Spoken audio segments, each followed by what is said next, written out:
Chapter 14, The Sixth Sense, the Door to the Temple of Wisdom, the 13th Step toward Riches. The 13th principle is known as the sixth sense, through which infinite intelligence may and will communicate voluntarily without any effort from or demands by the individual. This principle is the apex of the philosophy. It can be assimilated, understood, and applied only by first mastering the other 12 principles. The sixth sense is that portion of the subconscious mind which has been referred to as the creative imagination.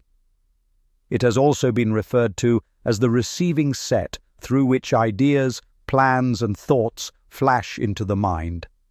The flashes are sometimes called hunches or inspirations. The sixth sense defies description. It cannot be described to a person who has not mastered the other principles of this philosophy, because such a person has no knowledge and no experience with which the sixth sense may be compared. Understanding of the sixth sense comes only by meditation through mind development from within. The sixth sense probably is the medium of contact between the finite mind of man and infinite intelligence, and for this reason it is a mixture of both the mental and the spiritual. It is believed to be the point at which the mind of man contacts the universal mind.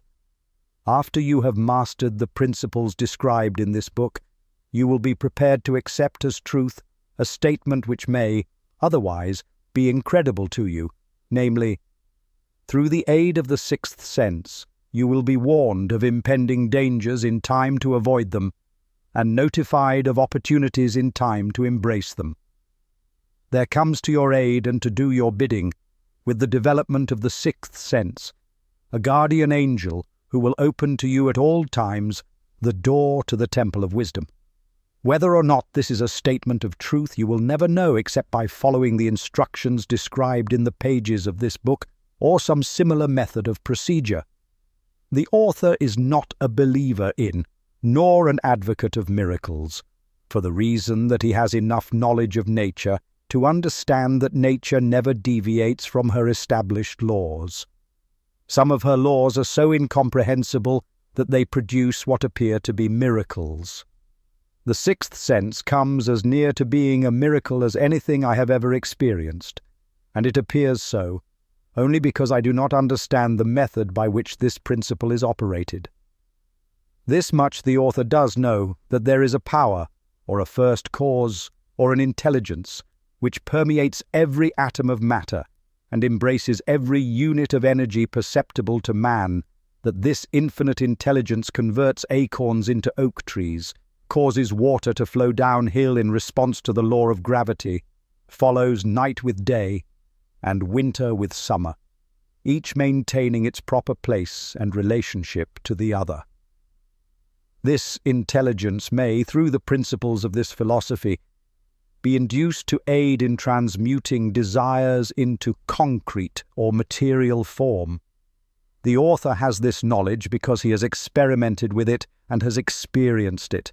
Step by step, through the preceding chapters, you have been led to this, the last principle. If you have mastered each of the preceding principles, you are now prepared to accept, without being skeptical, the stupendous claims made here. If you have not mastered the other principles, you must do so before you may determine, definitely, whether or not the claims made in this chapter are fact or fiction. While I was passing through the age of hero worship, I found myself trying to imitate those whom I most admired. Moreover, I discovered that the element of faith, with which I endeavored to imitate my idols, gave me great capacity to do so quite successfully. I have never entirely divested myself of this habit of hero worship, although I have passed the age commonly given over to such.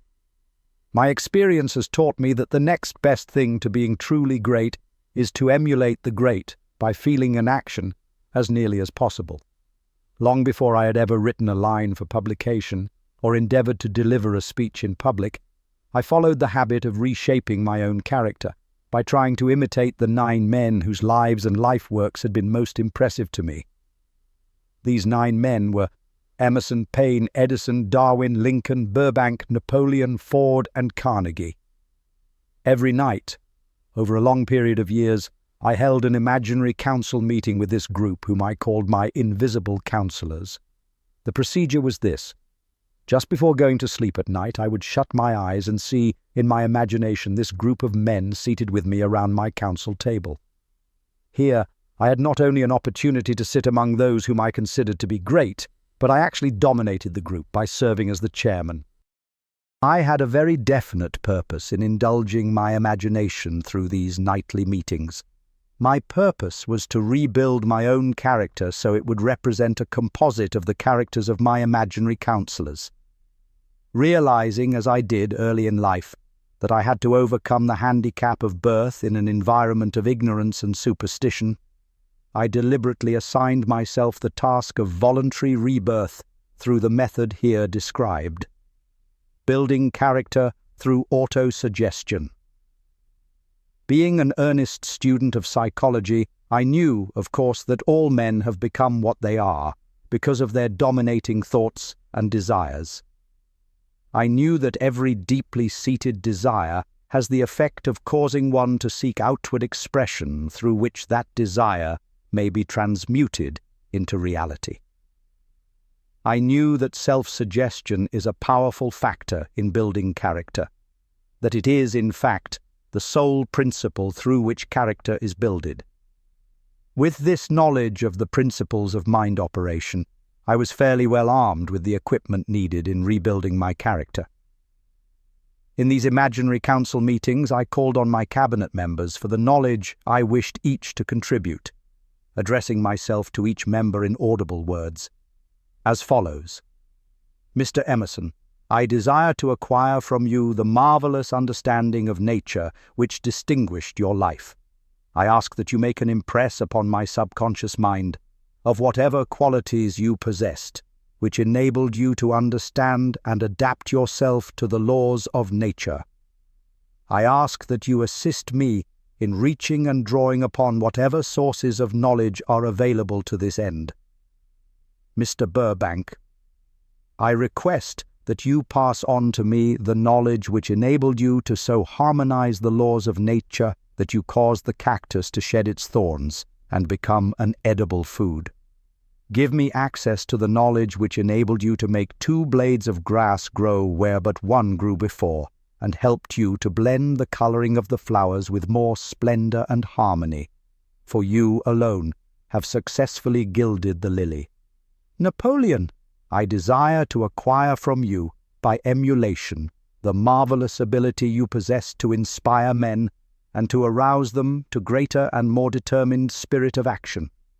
Also to acquire the spirit of enduring faith, which enabled you to turn defeat into victory and to surmount staggering obstacles. Emperor of fate, king of chance, man of destiny, I salute you.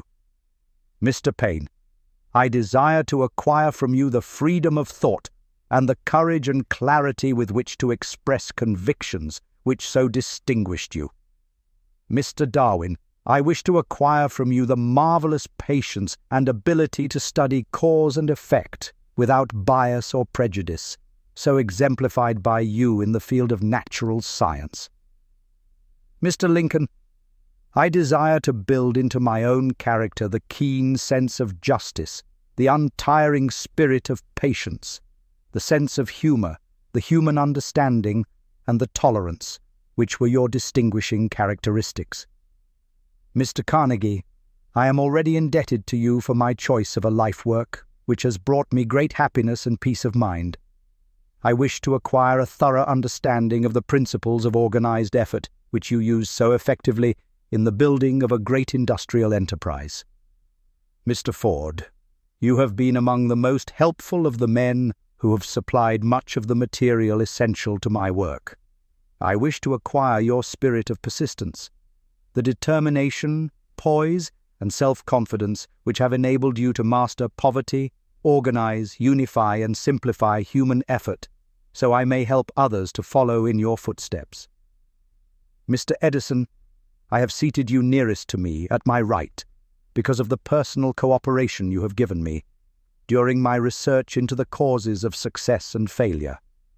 I wish to acquire from you the marvelous spirit of faith with which you have uncovered so many of nature's secrets, the spirit of unremitting toil with which you have so often wrested victory from defeat.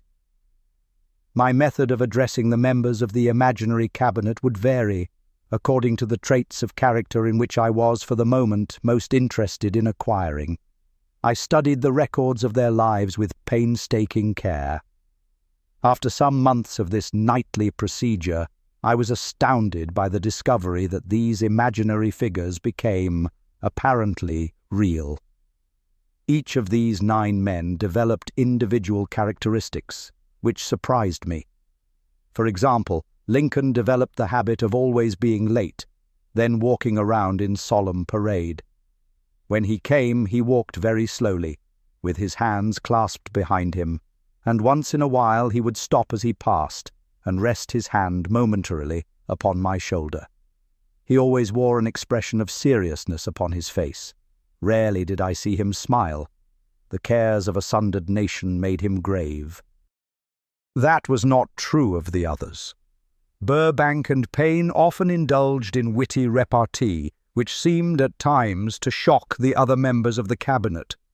One night Payne suggested that I prepare a lecture on the age of reason and deliver it from the pulpit of a church which I formerly attended. Many around the table laughed heartily at the suggestion. "Not Napoleon!" He drew his mouth down at the corners and groaned so loudly that all turned and looked at him with amazement. To him, the church was but a pawn of the state, not to be reformed, but to be used as a convenient inciter to mass activity by the people. On one occasion Burbank was late.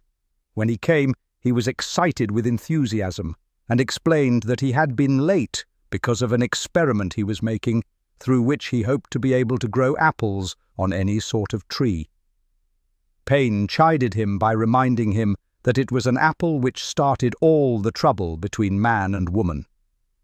Darwin chuckled heartily as he suggested that Payne should watch out for little serpents when he went into the forest to gather apples, as they had the habit of growing into big snakes. Emerson observed, "No serpents, no apples," and Napoleon remarked, "No apples, no state." Lincoln developed the habit of always being the last one to leave the table after each meeting. On one occasion, he leaned across the end of the table, his arms folded, and remained in that position for many minutes. I made no attempt to disturb him. Finally, he lifted his head slowly, got up and walked to the door, then turned around, came back, and laid his hand on my shoulder and said, "My boy, you will need much courage if you remain steadfast in carrying out your purpose in life. But remember, when difficulties overtake you, the common people have common sense. Adversity will develop it." One evening, Edison arrived ahead of all the others. He walked over and seated himself at my left, where Emerson was accustomed to sit, and said, "You are destined to witness the discovery of the secret of life.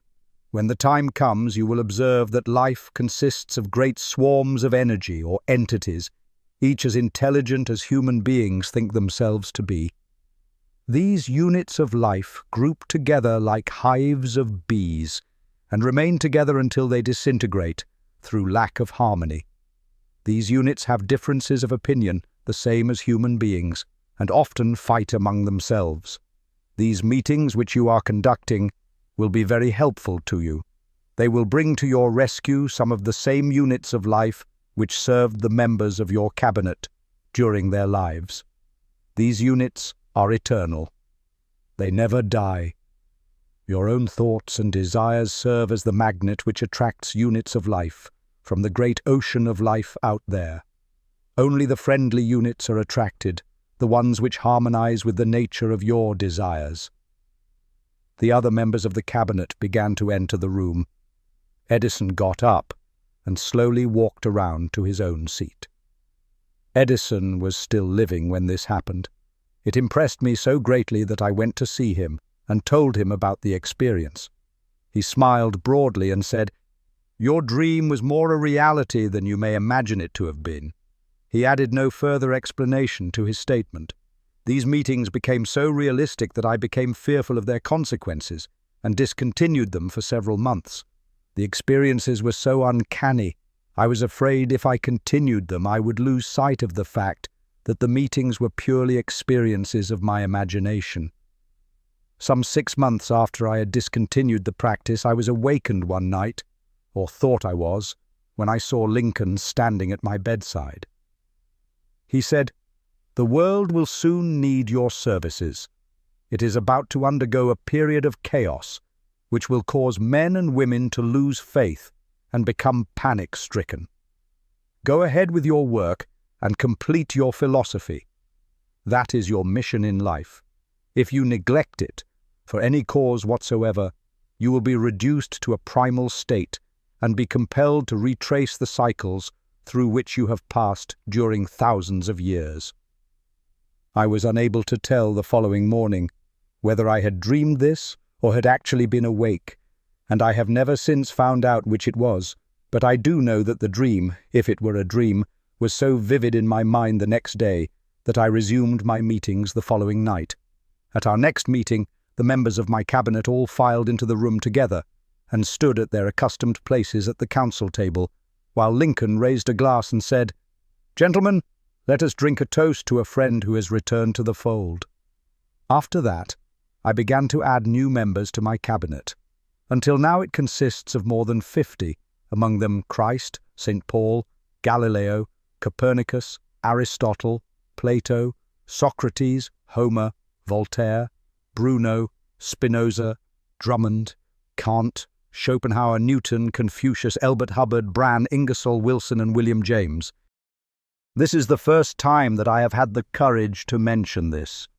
Heretofore, I have remained quiet on the subject because I knew, from my own attitude in connection with such matters, that I would be misunderstood if I described my unusual experience. I have been emboldened now to reduce my experience to the printed page, because I am now less concerned about what they say than I was in the years that have passed. One of the blessings of maturity is that it sometimes brings one greater courage to be truthful, regardless of what those who do not understand may think or say. Lest I be misunderstood, I wish here to state most emphatically that I still regard my cabinet meetings as being purely imaginary, but I feel entitled to suggest that, while the members of my cabinet may be purely fictional, and the meetings existent only in my own imagination, they have led me into glorious paths of adventure, rekindled an appreciation of true greatness, encouraged creative endeavor, and emboldened the expression of honest thought. Somewhere in the cell structure of the brain is located an organ which receives vibrations of thought ordinarily called hunches. So far, science has not discovered where this organ of the sixth sense is located, but this is not important. The fact remains that human beings do receive accurate knowledge through sources other than the physical senses. Such knowledge, generally, is received when the mind is under the influence of extraordinary stimulation. Any emergency which arouses the emotions and causes the heart to beat more rapidly than normal may, and generally does, bring the sixth sense into action. Anyone who has experienced a near accident while driving knows that on such occasions the sixth sense often comes to one's rescue and aids by split seconds in avoiding the accident. These facts are mentioned preliminary to a statement of fact which I shall now make, namely, that during my meetings with the invisible counselors, I find my mind most receptive to ideas, thoughts, and knowledge which reach me through the sixth sense. I can truthfully say that I owe entirely to my invisible counselors full credit for such ideas, facts, or knowledge as I received through inspiration. On scores of occasions when I have faced emergencies, some of them so grave that my life was in jeopardy, I have been miraculously guided past these difficulties through the influence of my invisible counselors. My original purpose in conducting council meetings with imaginary beings was solely that of impressing my own subconscious mind through the principle of auto-suggestion with certain characteristics which I desired to acquire. In more recent years, my experimentation has taken on an entirely different trend. I now go to my imaginary counselors with every difficult problem which confronts me and my clients. The results are often astonishing, although I do not depend entirely on this form of counsel. You, of course, have recognized that this chapter covers a subject with which a majority of people are not familiar. The sixth sense is a subject that will be of great interest and benefit to the person whose aim is to accumulate vast wealth, but it need not claim the attention of those whose desires are more modest. Henry Ford undoubtedly understands and makes practical use of the sixth sense. His vast business and financial operations make it necessary for him to understand and use this principle. The late Thomas A. Edison understood and used the sixth sense in connection with the development of inventions, especially those involving basic patents, in connection with which he had no human experience and no accumulated knowledge to guide him, as was the case while he was working on the talking machine and the moving picture machine. Nearly all great leaders, such as Napoleon, Bismarck, Joan of Arc, Christ, Buddha, Confucius, and Mohammed, understood and probably made use of the sixth sense almost continuously. The major portion of their greatness consisted of their knowledge of this principle. The sixth sense is not something that one can take off and put on at will. Ability to use this great power comes slowly, through application of the other principles outlined in this book. Seldom does any individual come into workable knowledge of the sixth sense before the age of 40. More often the knowledge is not available until one is well past 50, and this for the reason that the spiritual forces, with which the sixth sense is so closely related, do not mature and become usable except through years of meditation, self-examination, and serious thought. No matter who you are, or what may have been your purpose in reading this book, you can profit by it without understanding the principle described in this chapter. This is especially true if your major purpose is that of accumulation of money or other material things. The chapter on the sixth sense was included because the book is designed for the purpose of presenting a complete philosophy by which individuals may unerringly guide themselves in attaining whatever they ask of life. The starting point of all achievement is desire. The finishing point is that brand of knowledge which leads to understanding of self, understanding of others, understanding of the laws of nature, recognition and understanding of happiness. This sort of understanding comes in its fullness only through familiarity with and use of the principle of the sixth sense. Hence that principle had to be included as a part of this philosophy for the benefit of those who demand more than money. Having read the chapter, you must have observed that while reading it, you were lifted to a high level of mental stimulation. Splendid! Come back to this again a month from now, read it once more, and observe that your mind will soar to a still higher level of stimulation. Repeat this experience from time to time, giving no concern as to how much or how little you learn at the time, and eventually you will find yourself in possession of a power that will enable you to throw off discouragement, master fear, overcome procrastination, and draw freely upon your imagination. Then you will have felt the touch of that unknown something which has been the moving spirit of every truly great thinker, leader, artist, musician, writer, statesman. Then you will be in position to transmute your desires into their physical or financial counterpart as easily as you may lie down and quit at the first sign of opposition. Faith versus fear. Previous chapters have described how to develop faith through autosuggestion, desire, and the subconscious. The next chapter presents detailed instructions for the mastery of fear. Here will be found a full description of the 6 fears which are the cause of all discouragement, timidity, procrastination, indifference, indecision, and the lack of ambition, self-reliance, initiative, self-control, and enthusiasm. Search yourself carefully as you study these 6 enemies, as they may exist only in your subconscious mind, where their presence will be hard to detect. Remember, too, as you analyze the 6 ghosts of fear, that they are nothing but ghosts because they exist only in one's mind. Remember, also, that ghosts' creations of uncontrolled imagination have caused most of the damage people have done to their own minds. Therefore, ghosts can be as dangerous as if they lived and walked on the earth in physical bodies. The ghost of the fear of poverty, which seized the minds of millions of people in 1929, was so real that it caused the worst business depression this country has ever known. Moreover, this particular ghost still frightens some of us out of our wits.